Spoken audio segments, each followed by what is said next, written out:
வணக்கம் மக்களே. இந்த வீடியோவில் நம்ம என்ன செய்தி பார்க்க போகிறோம்னா, சினிமா மன அழுத்தத்தை கொடுக்குது, பிடிக்கலனா பெஸ்ட்டு தானே. குடும்பம் நடிகர் நாசர் பார்த்தீங்கன்னா ஃபிலாசபி.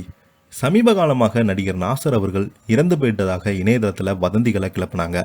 அதற்கு பதிலடி கொடுக்கும் விதமாக நடிகர் நாசர் அவர்கள் நிறைய பேச்சுக்கள் பேசியிருக்காரு. வாங்க என்ன தகவல் என்ன செய்தின்னு இந்த வீடியோவில் பார்க்கலாம். அதுக்கு முன்னாடி முதன்முறையாக நம்ம சேனலை ஃபஸ்ட் டைம் பார்க்குறீங்கன்னா சப்ஸ்கிரைப் பண்ணாதவங்களாம் சப்ஸ்கிரைப் பண்ணிக்கோங்க. பெல் பட்டன் சிம்பிள் அமைக்கி நம்ம சேனலோட நோட்டிஃபிகேஷனை எனபிள் பண்ணிக்கோங்க. நாங்கள் போடுற வீடியோ உங்களுக்கு உடனுக்குடனே வந்து சேரும். நடிகர் நாசர் நடிகர், தயாரிப்பாளர், இயக்குனர் மற்றும் பின்னணி குரல் கொடுப்பவர் என பல தளங்களில் தன்னை சிறப்பாக வெளிப்படுத்தி வருவார். நடிப்பில் கமலஹாசனுக்கு அடுத்தபடியாக மிகச் சிறப்பான ஆளுமை தமிழ் சினிமாவில் இவர் வெளிப்படுத்தி வருவதாக தொடர்ந்து பாராட்டுகளை பெற்று வருகிறார் நடிகர் நாசர் அவர்கள். தென்னிந்திய சினிமாவில் நடிகர் சங்கத்தின் தலைவராக சிறப்பான செயல்பாட்டை கொடுத்து வரும் நாசர் அடுத்ததாக மணிரத்னம், கமலஹாசன் காம்பினேஷனில் உருவாகி வரும் தக் லைஃப் உள்ளிட்ட படங்களில் நடித்து வராங்க. தொடர்ந்து தன்னை பிஸியாக வைத்து வருகிறார். சமீபத்தில் தன்னுடைய மகன் குறித்து நாசர் பகிர்ந்த சம்பவங்கள் அனைத்து தரப்பினருமே நிகழ்ச்சியை ஏற்படுத்தியிருக்கிறது. நடிகர் நாசர் வில்லனாக, ஹீரோவாக, கேரட்டில் ஆர்டிஸ்டாக பல அவதாரங்களை கொடுத்தவர். அனைத்திலுமே தன்னை மிகச்சிறப்பாக வெளிப்படுத்தினார். கமலஹாசனுக்கு அடுத்தபடியாக நாசரின் நடிப்பு தொடர்ந்து பாசிட்டிவ் விமர்சனங்களை பெற்று வருகிறது.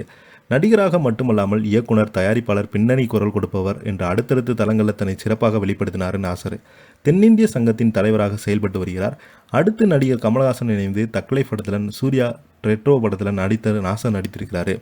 தொடர்ந்து பிஸியாக செயல்பட்டு வரும் நாசர் சமீபத்தில் தன்னுடைய மகன் ஃபைசல் குறித்து வெளிப்படையாக பேசியிருக்கிறாரு.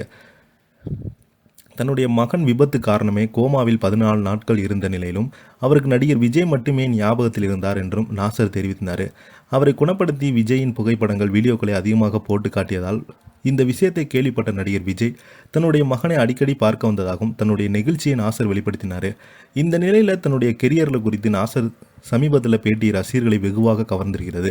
குணச்சித்திர நடிகராக கேரக்டரில் பெஸ்ட்டாக கொடுத்து வருகிறார் நாசர். சினிமாவில் நடிப்பது சில நேரங்களில் முரண்பாடாக இருப்பதாக தெரிவித்திருக்காரு.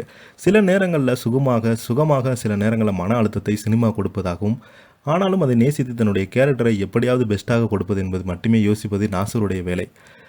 சினிமா தனக்கு அதிகமாக கொடுத்தாலும் இஸ்ரோ விஞ்ஞானி காட்டிலும் தான் அதிகமாக சம்பாதித்தாகவும் தெரிவித்துள்ளார் நாசர். அதனால் தான் சினிமாவில் தான் எடுத்துக்கொள்ளும் கேரக்டரை பெஸ்ட்டாக கொடுக்க விரும்புகிறேன். இதுவே எனக்கு மிகப்பெரிய நிம்மதி கொடுப்பதாக கூறியிருக்காரு.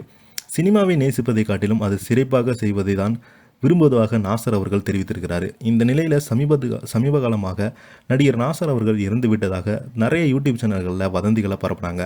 அது பார்க்கும்போது எங்களுடைய குடும்பத்திற்கு ரொம்பவே பயமாக இருந்தது. தயவுசெய்து இந்த மாதிரி செய்திகளை வெளிப்படுத்த வேண்டாம் என்று நடிகர் நாசர் அவர்கள் அந்த பேட்டியில் குறிப்பிட்டிருக்காரு. இதை பற்றி நீங்கள் என்ன கீழே உள்ள கமெண்ட் பாக்ஸில் மறக்காமல் பதிவிடுங்க. இந்த வீடியோ உங்களுக்கு பிடிச்சிருந்தால் லைக் பண்ணுங்கள், ஷேர் பண்ணுங்கள், கமெண்ட் பண்ணுங்கள். நன்றி, வணக்கம்.